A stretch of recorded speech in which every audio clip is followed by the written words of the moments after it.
Osoon simbirroota ijaareen fafannisaa yeroo rakkoon na qabee ankaaliqa kiyyattan barrisaa yeroo rakkoon na qabee namarraa abdiin nabee atumaan na laali tokkicha Rabbii waan namaaf kenne namarraa fudhataa of duraa qofaa miti.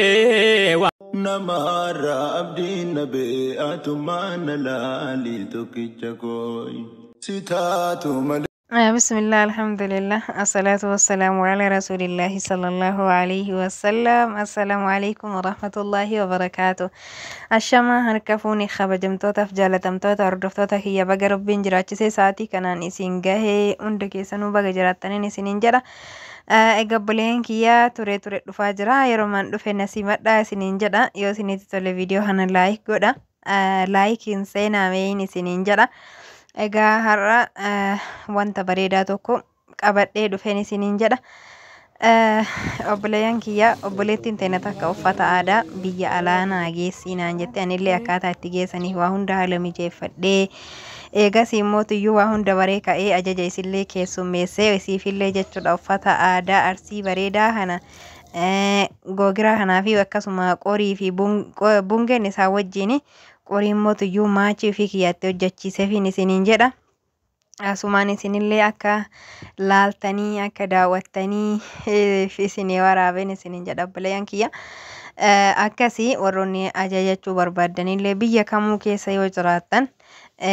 kaasatan Suuditti yeroo dhiyootti isinii dhufa jechuudha obboleeyyan kiyya asirra haala salphaan yeroo dhiyootti isin bira ga'aa bi'idhnillaahil kariim ka as keessaa immoo tuyyuu gaafiyyuu hin qabu isiniin jedha inna akkasii anama uffata kana ka'anii bite kanaa miti jechuudha uffata amma uffadhee deeman kana ka isin ajajatte aadaa arsiitiin garuu uffanni kunillee aadama arsii tahee calleen kun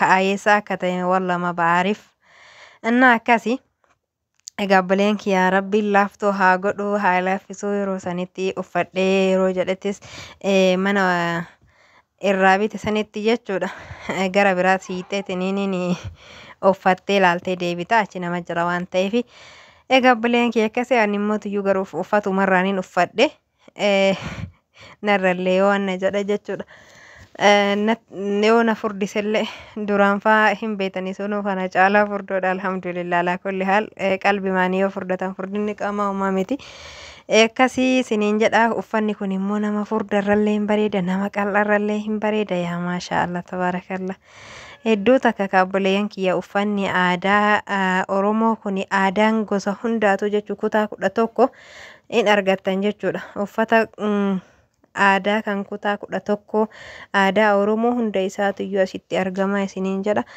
egaa aadaan kenna tokkichu mallee laafan hin jiru kunillee kaan isinitti fakkaata kunillee kaan isinitti fakkaata hundi isaatu uma kun caalu fakkaata jechuudha akkas obboleeyyan tiyya uffata kana hedduu takkanatti tolean hedduu takkanatti tolee ka hidhatantu jira ka ofirratti immoo tuyyuu akkanumatti gadi dirantu jira jechuudha googiraan gubbarraa kun immoo hidhaadha akkasuma calleen kallacha isaatirrallee jechuudha xiqqaadha kun gadi rarra'a miti kun immoo gadi akkasitti gadi hin rarra'u ka mormarrallee humaan jedhu baay'ee bareedadha uffata baay'ee jidduu galeessa akkasii isiniin jedha obboleeyyan kiyya hedduu takka maashaallah hedduu das nama jedha akkasii egaa obboleeyyan kiyya warroonni ajajachuu barbaadan lakkoofsa hiyyaa asirra kaa'ee jira duraanillee hin beeytanii obboleeyyan carraa dalagaa hedduu naa babbantan guddaa takka galatoomaa isiniin jedha warri immoo tuyyuu hedduu meeshaa hedduu ajajattanii na biraa qabdanillee bayaatuma jiraa isiniin jedha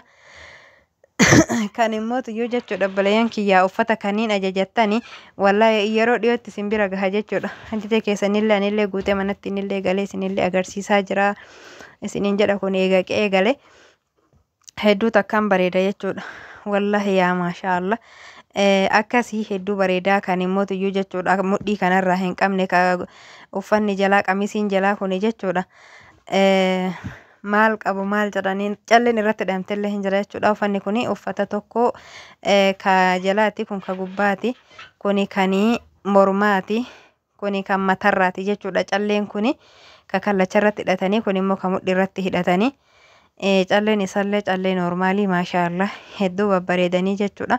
Akkasuma bungeelleen maachiisiiti.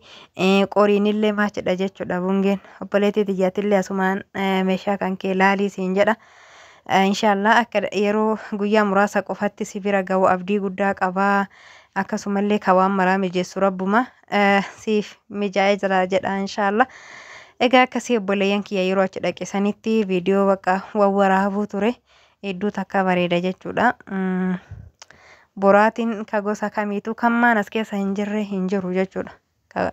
Abbaa Gadaatiin jira, Gujiin jira, Walloon jira, Booranaan jira, Jimmaan jira. Ka'ani keessaa gatellee ka obboleeyyan afaaniin jechuu baadhellee garuu inni as keessa hin jira. Kutaan 11 guutunuu isiniin jedha. Isin immoo kana keessa aadan marruu keessanii aadaa keessan keessaa kadas isin jedhee ajajattanii isiniin jedha. Qoriiwwan illee maashaallah bifa faashina taheen jechuudha. Ka aadaa hundaatu asitti argama isiniin jedha.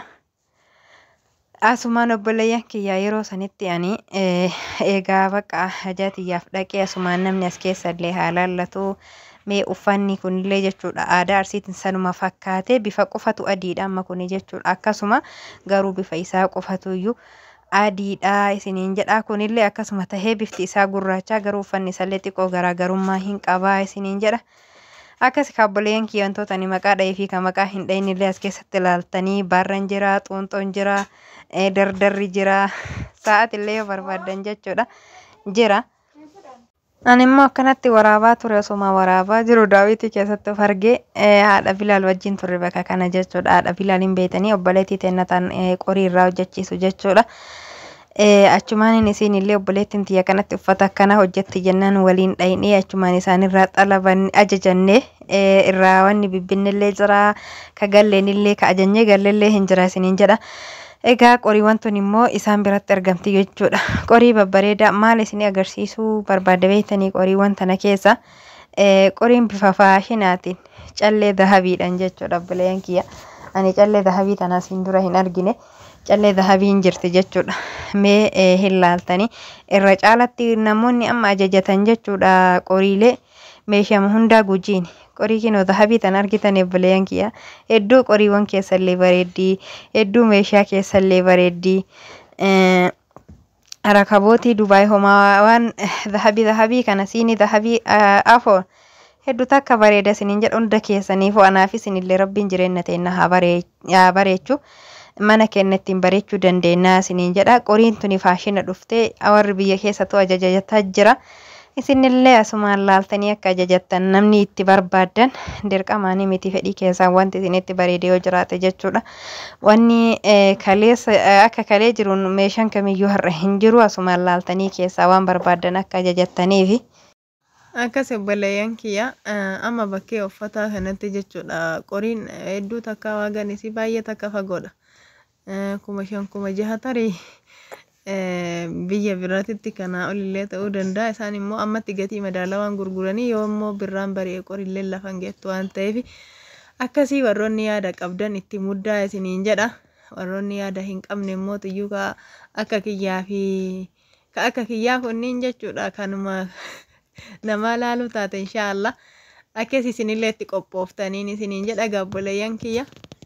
Akkas obboleeyyan kiyya viidiyoon kiyyallee gara dhumaatitti dhiyaatee jira isiniin jedha. Firaashiin kunillee faashina yeroo gabaabaa keessatti viidiyoo isaa qabadhee isiniif nin dhufa bi'idhnillaahil kariim asumaan laalaa warri akkanatti das isin jedhe ajajachuu dandeettanii isiniin jedha.